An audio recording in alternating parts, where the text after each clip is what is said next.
The knower the knower knows itself, through body form. That knower is formless. After the form is gone, the knower remains, but there's nothing to be known.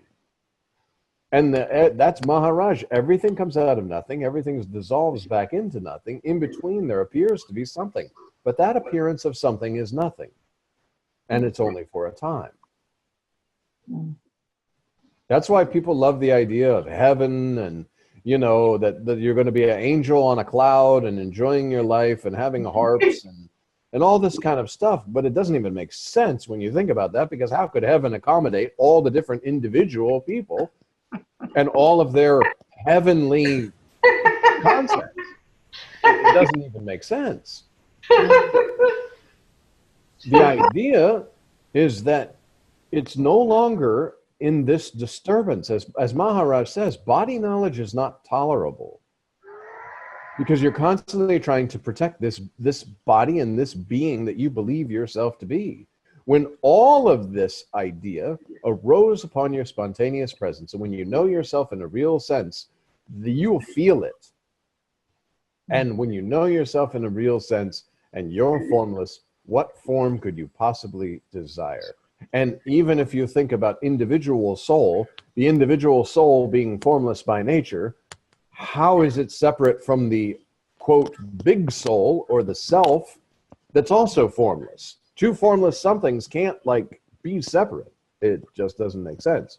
That's why when Maharaj says, see yourself as formless and see the master as formless, and can be no separation. But listen to everything, the teachings, the bhajans, formlessly. Meaning not to acquire it as additional body knowledge, but listen to it as in the moment it's inviting the attention of the invisible listener. It's strengthening the devotion to selfless self through body form. Yeah, and that's it's not for you that don't exist. Right.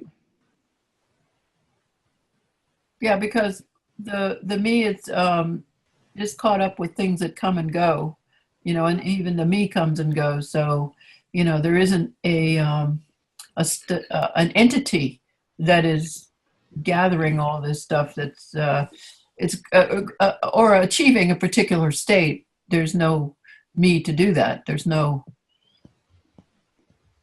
Exactly. And you know this because you're me, like you said, in deep sleep, you don't have a me. There's no me in deep sleep. There's a me in dream, which is where you're projecting your dream world from.